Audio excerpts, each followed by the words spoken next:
오늘 이 아침 하나님이 우리에게 주시는 말씀은 출애굽기 40장 34절에서 38절 사이의 말씀입니다.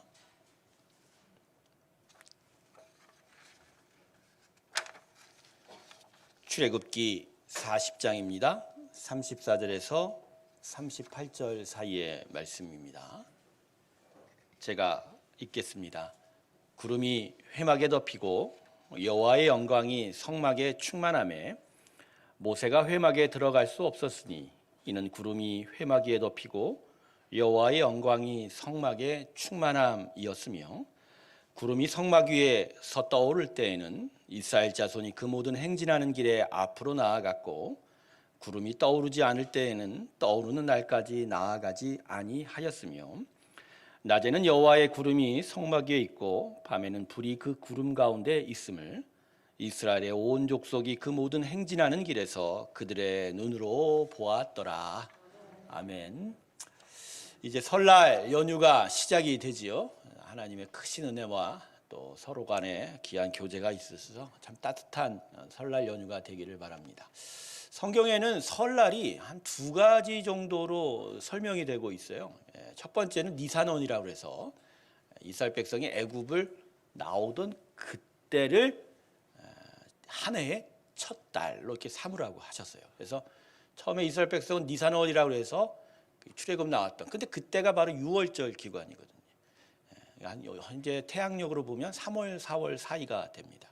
근데 이 니산월을 설날로 삼은 이유는 바로 하나님의 구원의 백성으로서의 첫 번째 그 기념, 그 구원의 삶을 새롭게 다시 시작해라. 그래서 설날이라는 그 절기는 그냥 뭐 한 해 첫날이 아니라 새로운 각오를 품는 그러한 한 해가 되는 것이고요. 또 두 번째로 설날이라고 이스라엘 백성들에 인정된, 지금도 그들은 이스라엘 사람들은 설날을 이렇게 다 로시 하샤냐라고 그러는데 티시리월이라고 합니다. 제가 오늘 아침부터 살라살라해서 조금 그런데 이제 나팔절 아시죠? 제가 지난번에 여러분 나팔절 설교했는데 나팔절로부터 한 10일 있다가 욤키푸르라고 해서 대속죄일까지 이어집니다. 바로 한 8월에서 9월 사이에 오는데 이때를 이스라엘 백성은 지금도 유대인들은 설날로 삼고 있습니다. 이거는 이제 가나안 땅에 정착하면서 이제 설날이 바뀐 건데 바로 하나님의 참된 백성의 삶을 제대로 살고 있는지를 깨닫고 경성하고 나팔을 불면서 하나님 앞에 다시 회개하며 나아가는 바로 영적 갱신의 시기를 설날로 삼은 것이죠. 새로운 교회 성도님들에게 참된 믿음의 각오와 영적 갱신들이 설날에 있길 주님의 이름으로 축원합니다. 우리는 성경의 백성입니다. 그런 귀한 은혜가 우리 가운데 있기 원합니다. 기도하겠습니다. 하나님, 오늘 말씀 가운데서 우리를 깨워 주시옵시고 하나님의 나라를 향하여 그 마음을 향하여 나아가는 복되고 은혜된 하나님의 백성 되게 하여 주시옵소서.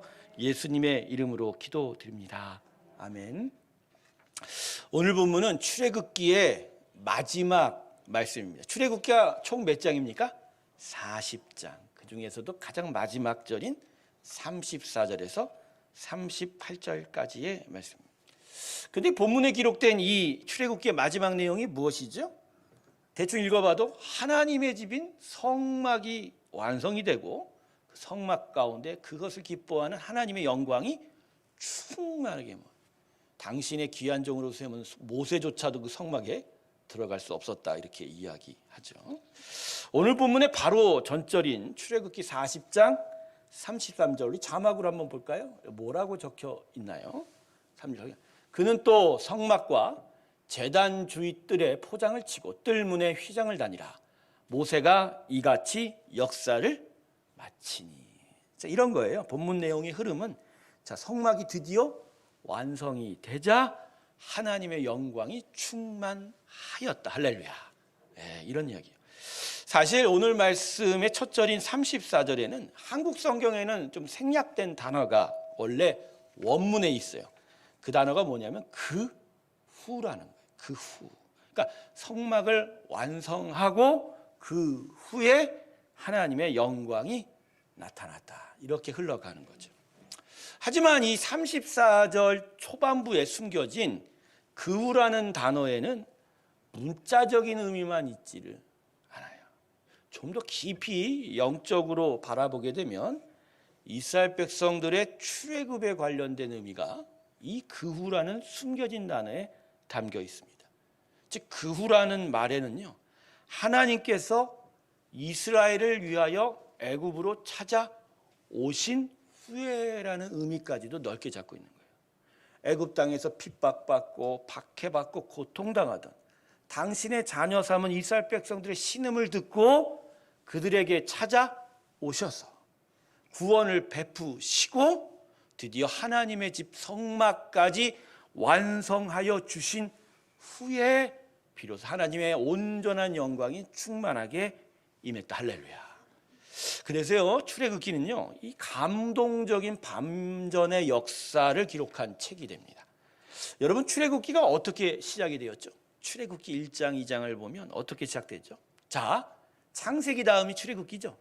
창세기 마지막 50장 그 부분을 가면 극심한 기근으로 고통당하던 야곱과 그 12 아들들이 하나님의 선한 인도하심을 받고, 자, 가나안에서 애굽으로 이주하게 되죠. 그리고 미리 와서 총리가 되어 있던 요셉의 호의로 인하여 그들이 애굽 땅에서 안전하게 살아가는 그 해피엔딩으로 끝나는 게 창세기예요.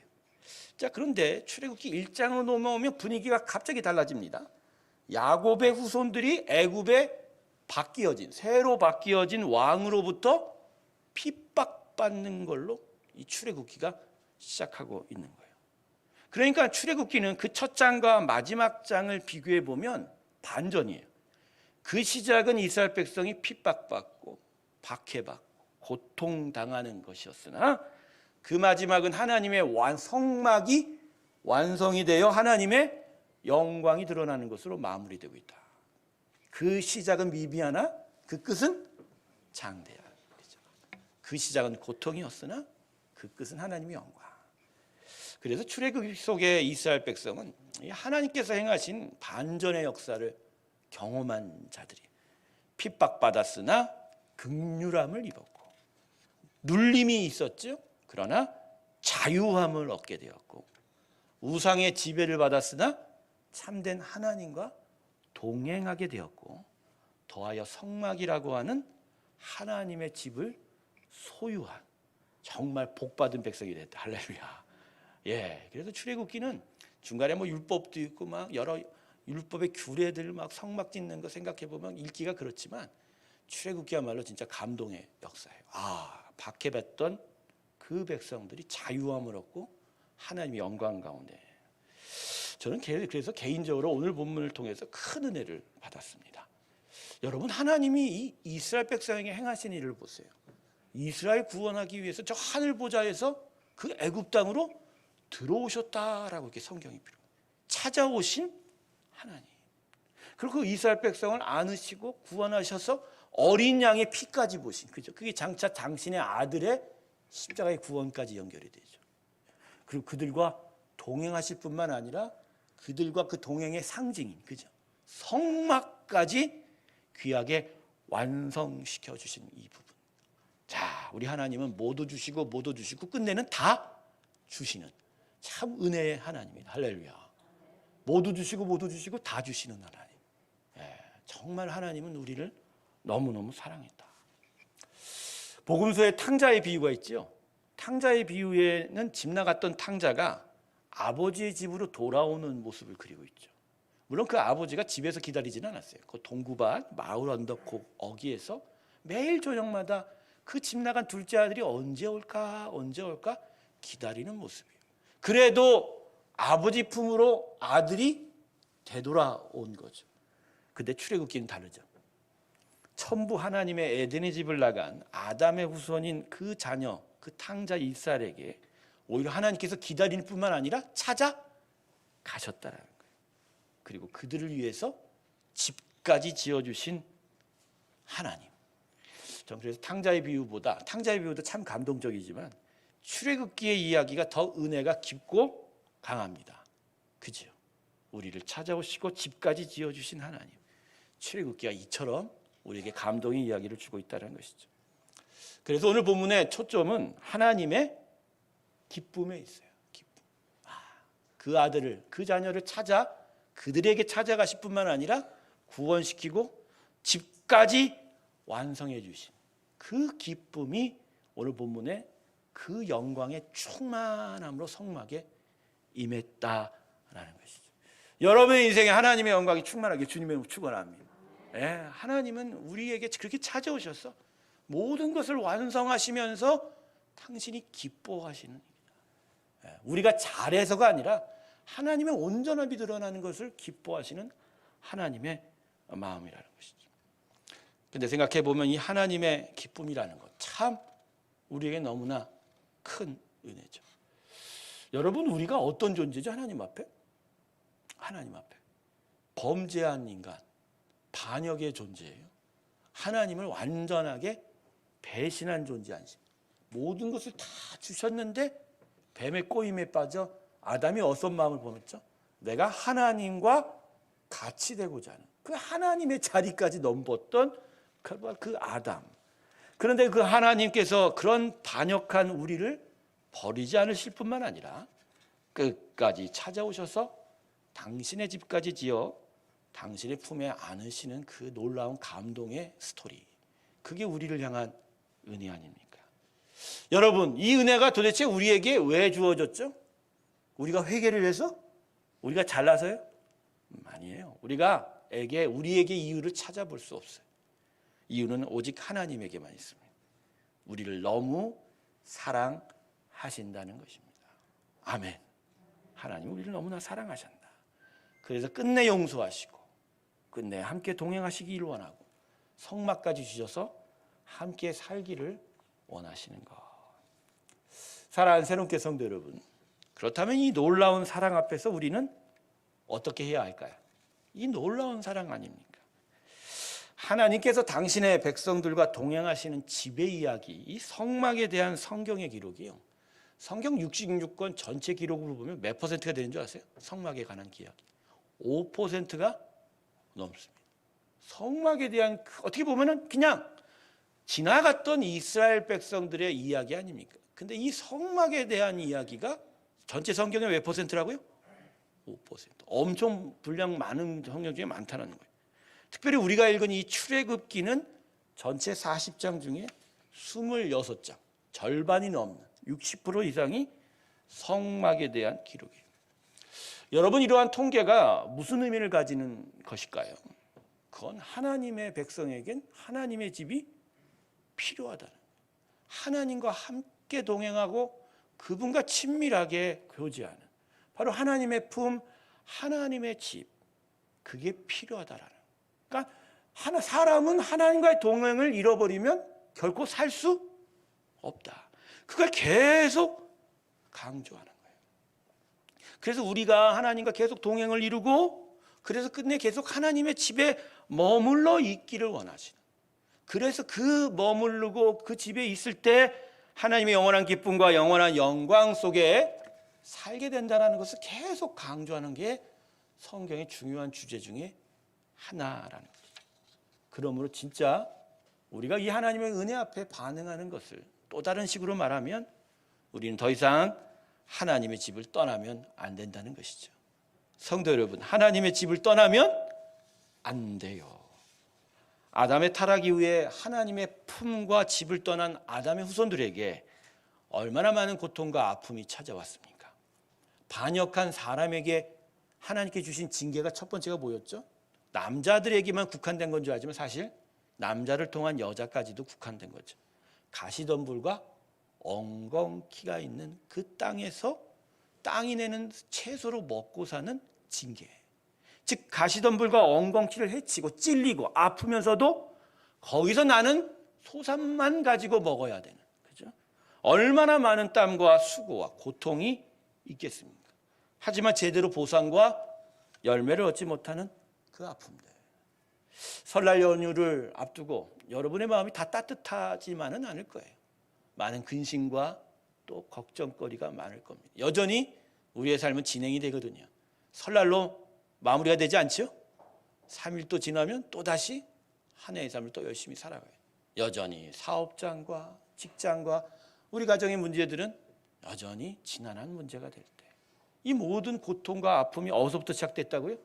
아담이 하나님의 집에서 쫓겨나서 하나님의 집을 나와서 세상의 집에서 살았기 때문이죠. 사람이 하나님의 집이 아닌 세상의 집에서 살 때 그때 아픔과 고통이 올 수밖에 없다라는 거죠.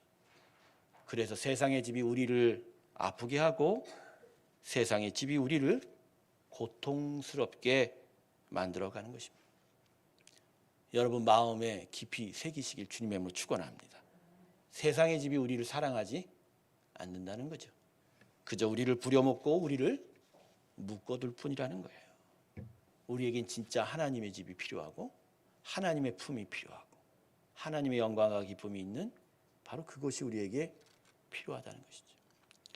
하지만 우리는 여전히 하나님의 집에서 계속 나가기를 반복하고 있습니다. 하나님의 구원을 받았음에도 말이죠. 정확하게 말하면 멀어졌다가 가까워졌다를 계속 되풀이하고 있는 거죠. 왜 그럴까요? 우리가 아직 습관이 안 들어서 그래요. 여전히 세상의 집에서 살던 습관이 버려지지 않아서. 그리고 어떤 면에서는 세상의 집이 편하거든요. 또 세상의 집이 어떤 면에서는 더 좋게 여겨지기 때문입니다. 여러분 오늘 이 아침 우리가 정말 기억할 것이 있어요. 하나님의 집이 진짜 우리 집입니다. 할렐루야. 우리 집이 어디라고요? 하나님의 집, 우리 집이에요. 이 땅에서는 고향을 떠난 후에 다시 고향으로 되돌아가는 일이 별로 없어요. 그저 설날과 추석 또 여러 휴가 때 부모님을 만나러 잠시 방문할 뿐이죠. 이번에도 연휴 때 고향 방문하시는 분이 계신지 모르겠죠. 코로나 때문에 참 어려운 것 같은데. 하지만 그것도 어르신들, 그 부모님들이 고향집에서 돌아가시게 되면 고향집과는 영영 이별을 하게 됩니다. 저희 부친께서도 돌아갈 집이 없대요. 그 말을 듣고 제가 좀 마음에 정말 아픔을 가졌던 일이 있는데 오래전에 했던 얘기죠. 오래전에 할머니 할아버지께 다 돌아가시니까 본인이 돌아갈 집이 없었다라는 거. 그래서 우리는 삭막한 서울집에서 때때로 잃어버린 아버지 어머니 집을 그리워하기만 합니다. 근데 세상의 집과 하나님의 집은 달라요. 하나님의 집은 다릅니다.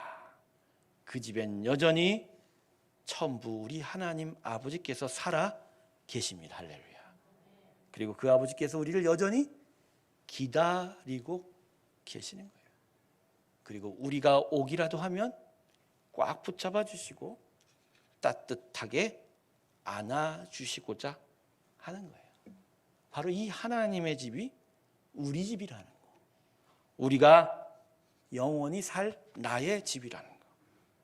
그동안 너무 오랫동안 떨어져 있었지만 바로 그 집이야말로 내가 가야 하고 살아야 할 집이라는 거. 세상 집이 우리 집이 아니에요. 이 땅의 집이 우리가 영원히 살 집이 아니라는 거. 잠시 거쳐가기만 하는 집. 근데 이놈의 집값이 이렇게 비싸서야 우리를 기다리고 우리를 지금도 따뜻하게 맞이할 집은 하나님의 집이요 하나님의 품인 것이죠. 그러므로 하나님의 사람들은 하나님의 집으로 귀향하는 자들입니다. 우리는 지금 귀향하고 있는 거예요. 구원은 우리 집으로 되돌아가고 있는 거예요. 첫 번째, 자기가 가야 할 하나님의 집이 있다는 걸 깨닫는 자가 하나님의 사람들인 거죠. 이 땅과 이 세상의 집이 아닌 하나님의 집이 원래 자신의 집이었다는 것을 깨닫는 게 바로 우리라는 거예요. 단지 아주 오래전에 우리의 조상이 쫓겨났기에 우리가 그동안 몰랐던 것뿐이지. 하지만 예수님이 우리에게 오셔서 십자가의 복음을 주신 후에 우리는 우리의 집이 여기가 아니라 어디라는 걸 깨달았죠? 하늘 천부 하나님의 그 집이 우리 집이라는 걸 깨닫다라는 것입니다. 둘째는 하나님의 집이 너무나도 좋은 것을 깨닫는 자입니다. 그동안 하나님의 집이 너무 오랫동안 멀어져 있었기에 그리고 이 땅에 이 집이 좀 편했기에 익숙했기에 훨씬 편하고 좋게 여겨왔었습니다. 하지만 이제는 다른 거예요. 하나님의 은혜와 그 사랑을 알고 나니 세상의 집이 형편없다라는 것을 깨닫게 됩니다. 그리고 정말 살아야 할 집이 하나님의 집이라는 것을 깨닫게 되는 것이죠. 그래서 그 좋은 하나님의 집에 가는 것이 인생 최대의 소망과 바람이 되는 것. 바로 이 깨달음이 바로 구원을 받은 하나님의 사람이라는 거죠. 마지막으로 세 번째, 하나님의 집에 가려고 애쓰는 자라는 거예요. 복음서에 밭에 붙인 보화를 발견한 농부의 이야기 기억하십니까? 그 농부가 보화를 발견한 후에 곧장 집으로 가서 모든 것을 다 들여서 그리고 팔아서라도 그 밭을 사게 되었다. 왜? 그 보화가 너무너무 좋았다. 이와 마찬가지죠. 하나님의 집이 있다라는 것, 하나님의 집이 너무나 좋다라는 것을 깨닫게 되면 무슨 수를 써서라도 그 집을 가져와야죠. 달러 빚을 내서라도 그 집을 얻어야 하는 거 아닙니까? 그게 바로 참된 행복이고 그게 참된 생명이라는 거. 그걸 알고 그렇게 행하는 자가 바로 하나님의 사람들입니다. 성도 여러분, 하나님의 집을 아십니까? 어디인 줄 아세요? 그 집이 있다는 거, 그 집이 좋다는 것을 알고 계세요? 그렇다면 이제는 왔다 갔다 하지 마시고 그 집에 계속 머무르십시오. 그래서 그분이 주는 기쁨과 그분의 영광을 누리십시오. 그것이 우리의 삶의 행복이요 결론이 될 것입니다. 말씀을 맺겠습니다. 설날 연휴가 앞두고 있습니다. 하나님의 크신 은혜 가운데 있기를 원합니다. 그리고 영적 설날이 우리 가운데 있기를 원합니다. 그리고 바로 우리는 하나님의 집을 향하여 귀향하는 사람들이라는 것을 깨달으며 하나님께 더 가까이 나아가는 우리 귀한 새롭게 성도님 되시길 주님의 이름으로 축원합니다. 기도하겠습니다. 하나님, 설날 연휴를 맞이하여 참 분주하기도 하고 많은 분들을 만날 것입니다. 하지만 오늘 말씀 깨달은 것처럼 하나님께 귀향하는 우리라는 것을 마음에 깊이 새기며 주께로 더 마음을 들이고 가까이 나아가는 우리 모두가 되게 하여 주시옵소서. 특별히 하나님의 집이 우리 가운데 있어야 되는 것을 깨닫게 하시고 그 하나님의 품, 그 하나님과의 동행, 그 하나님의 나라를 향하여 힘껏 나아가는 아버지의 귀한 백성 되게 하여 주시옵소서. 감사드리며 예수님의 이름으로 기도드립니다. 아멘.